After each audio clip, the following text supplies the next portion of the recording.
It's time for Football at 4 with Adam Caplan. I have real confidence that our football operations can once again create a dominant football team. Powered by the Inside the Birds podcast. Now, live from inside the Matt Black Kia Studios. It's Football at 4. All right, Football at 4 is powered by the Inside the Birds podcast, and it is brought to you this hour by PropSwap. America buys and sells the best odds in the country at PropSwap.com.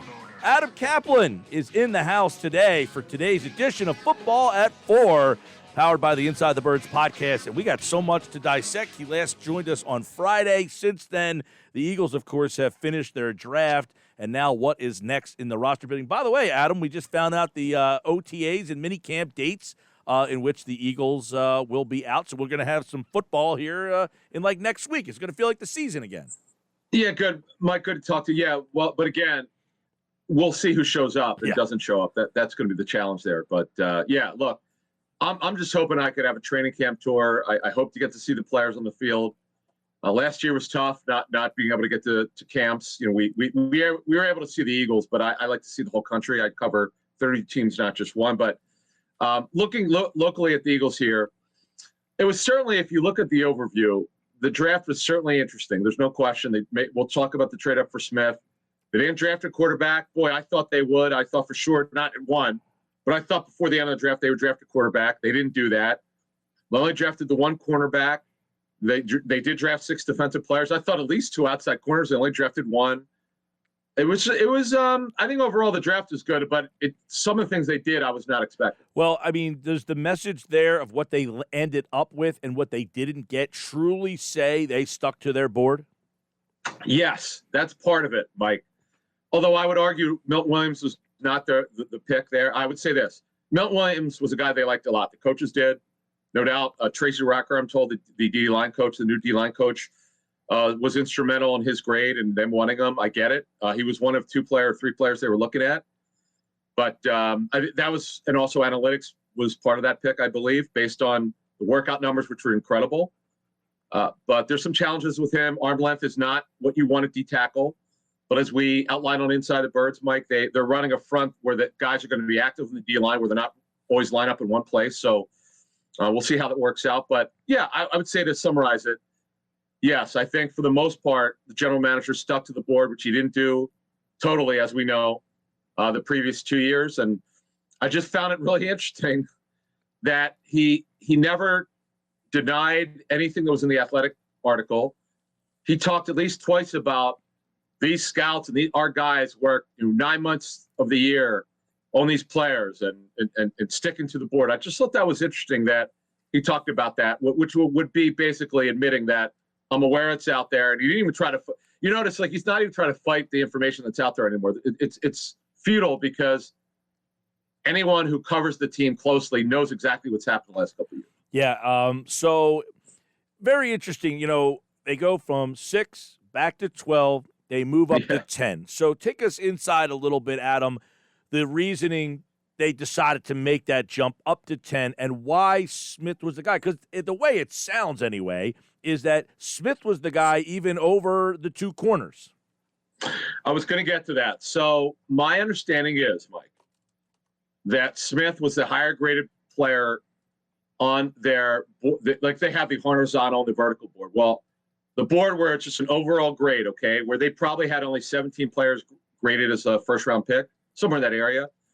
I do believe that Smith was graded higher than the corners. Now, definitely over Horn. I know other teams had Horn above Surtain. I know the Panthers did, and I could probably tell you 7 or 8 teams that did. But the Eagles did not. They had Surtain, I'm told, over Horn.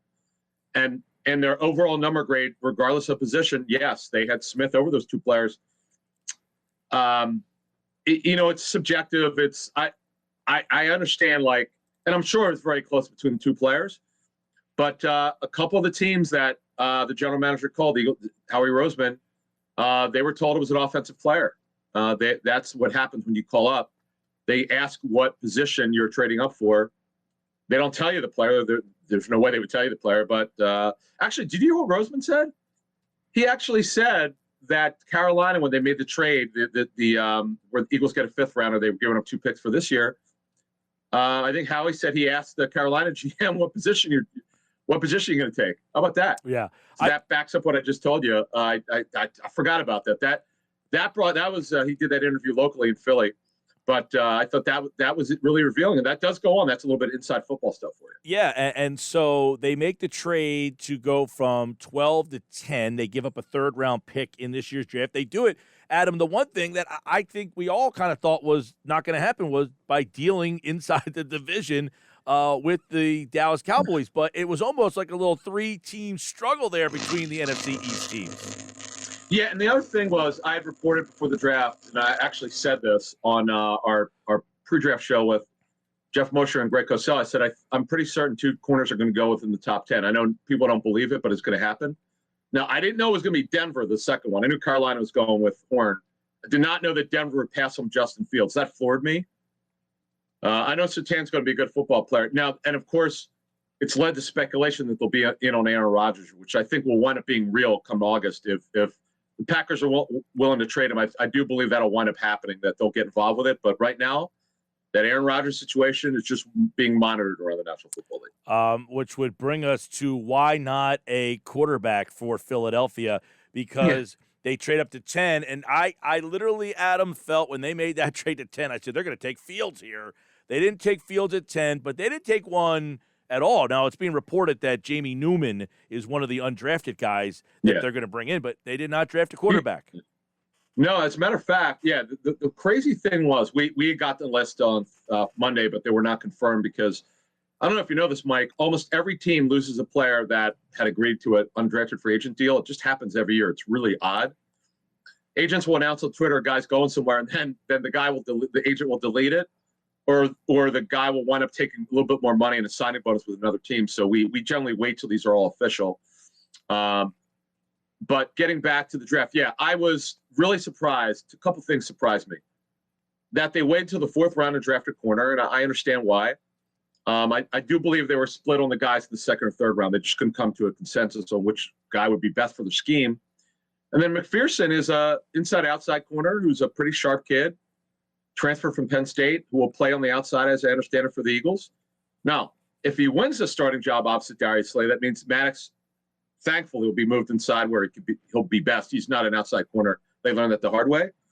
But they cannot be done at corner here. They've got to do something in free agency. It's not a great overall list.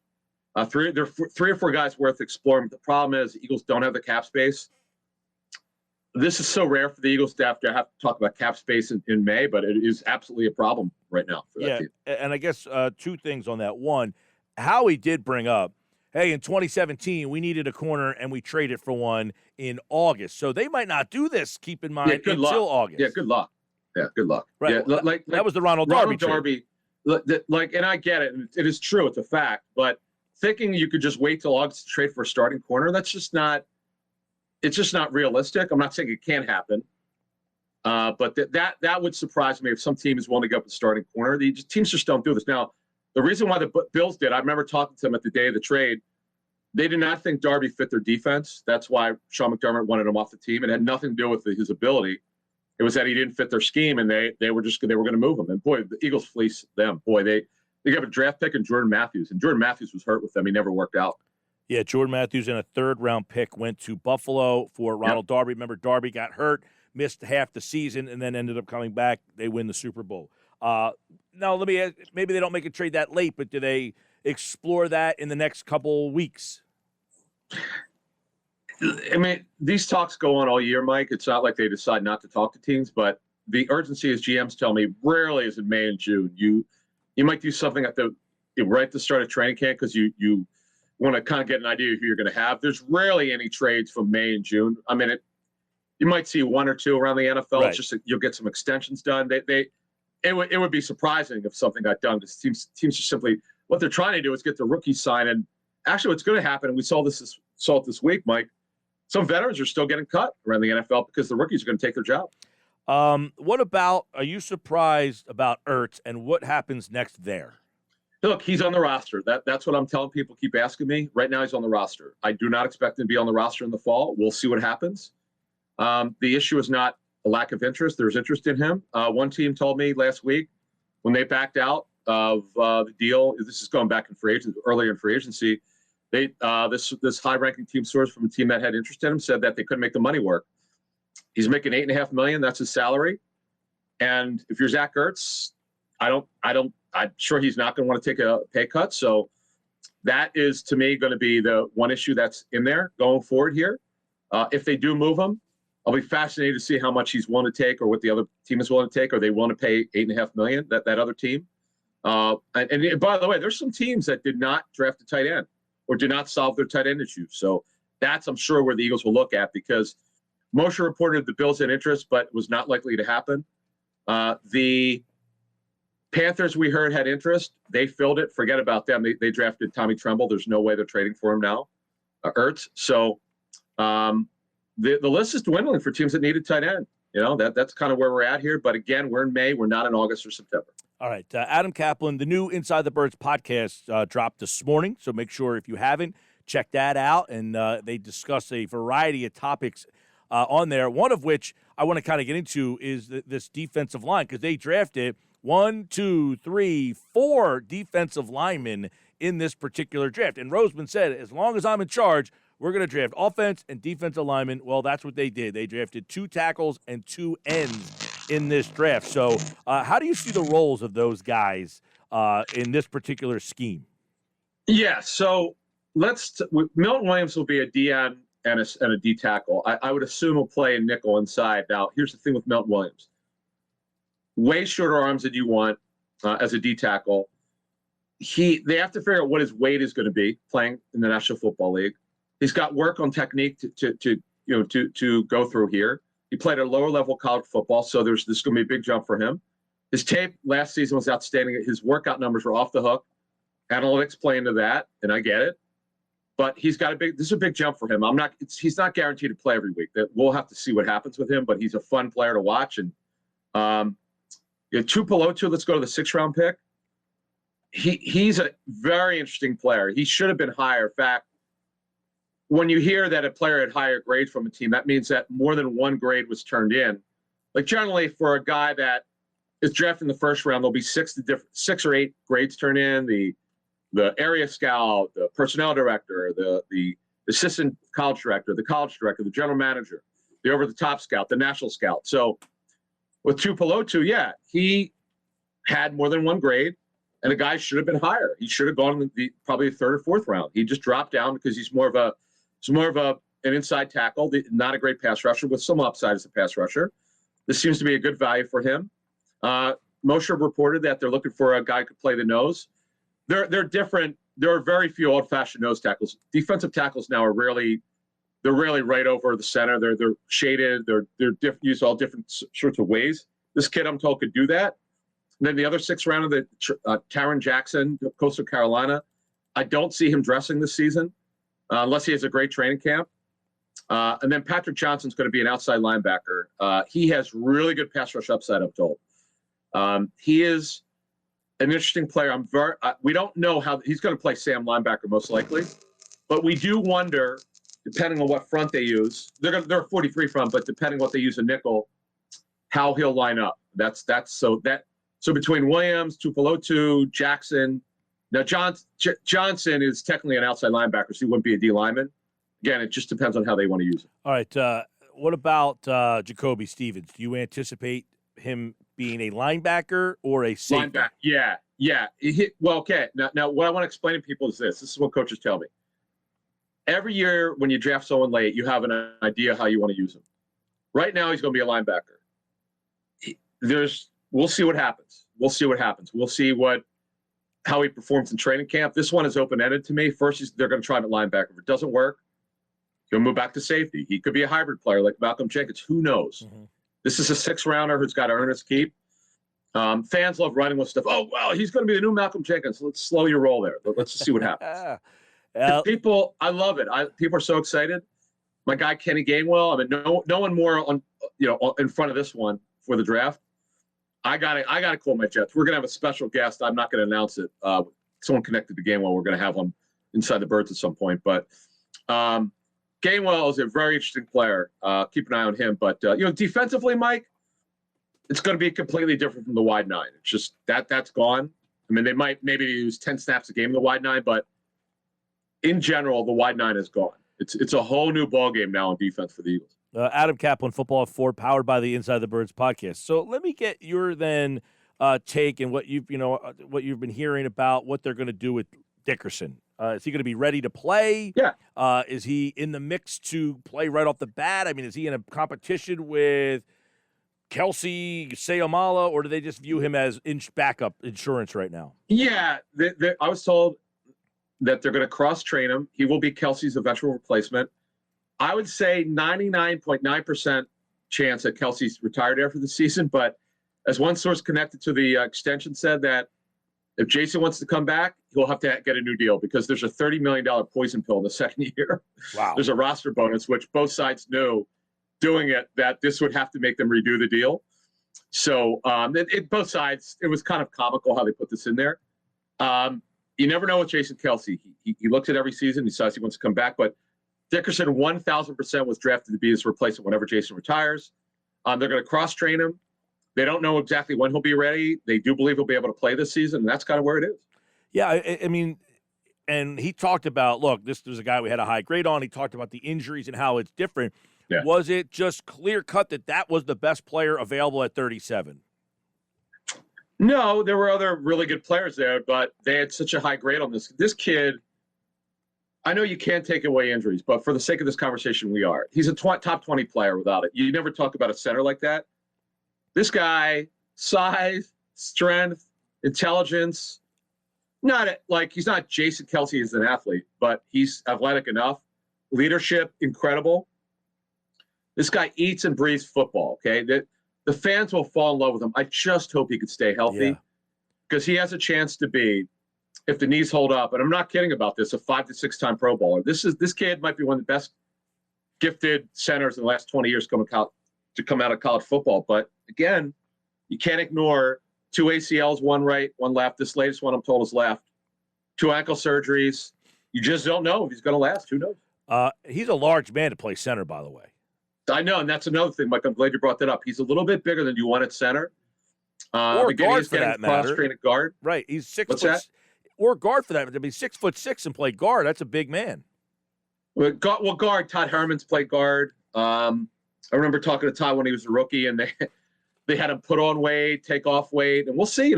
This kid Dickerson's an unbelievable prospect, but you can't ignore the injury history. That's right. I'll leave you with this, Adam Caplan. What is your take on what happens with Aaron Rodgers? I think it's only going to get uglier. I put a pretty interesting scoop out, Mike, last week when this ESPN story broke. It's just very quickly here. Last season, it was not a secret if you really knew the team that Rodgers was unhappy despite how well he was doing being an MVP.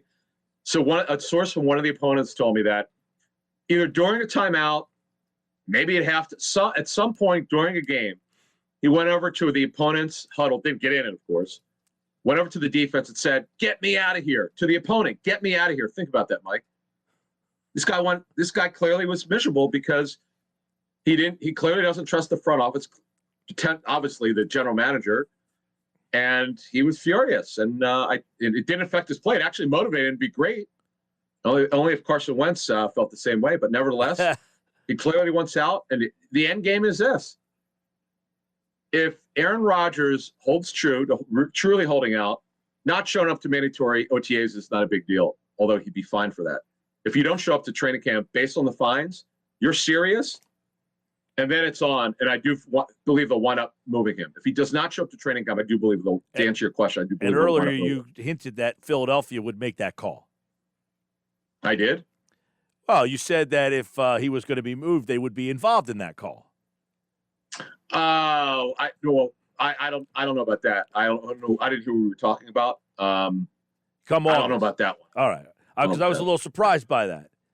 No, I don't think I said that. Because Philadelphia does have the ammunition to make that deal, though. Well, look, they were in on Watson to start free agency. It wasn't just right before the bad stuff came out on Watson, the alleged stuff. I was told they were in at the beginning of free agency after one straight was completed. They were in on Watson. We've known on and off they've had this far away love affair with Russell Wilson, but the Seahawks are not making him really available technically. But Jalen Hurts is going to be the starter this season. For Jalen Hurts, they had to get through the draft. They had to pass on Fields, which is quarterback. If they would have traded for a quarterback, it would have been Fields. I feel pretty strongly about that. But they didn't. They went with a receiver, and there you go. That's it. They would have the ammunition to make an offer for Rodgers. They have possibly 3 first. Rodgers? No, you just asked me what do I think will happen with him. I'm saying. I do believe he'll be gone. I do believe he'll. If the Eagles wanted to make an offer, though, they have enough ammunition to make an offer. They do theoretically, but here's the problem, Mike. Denver, I said Denver would be in on it, not the Eagles. There you go. I said Denver. Okay? Gotcha. But theoretically, do they? Yes. But again, they would have competition. Now, I've gone through all 32 teams. The Raiders would make sense. Derek Carr's got 2 years left on his deal, no guaranteed money. How could you not be? I don't care that he's 37, going on 38. Why would you not, if you're a team, be interested in Aaron Rodgers? He's a super type A. He can be challenging to deal with, but Mike, this guy's a once-in-a-lifetime player. But he has to guarantee that team he wants to play till he's 40, though. You can't like redo his deal and him decide he's going to walk away in 2 years. All right, Adam Caplan, check out Inside the Birds. The latest pod dropped this morning at 6. A new one will be out Monday morning, 6 a.m., and the NFL draft in the books. Great stuff, as always, from the Inside the Birds guys, and he, like all guests, appeared via the Boardwalk Hotline. Adam, take care, pal. You got it. See it. All right, there he goes. Adam Caplan, Inside the Birds, the new podcast out right now.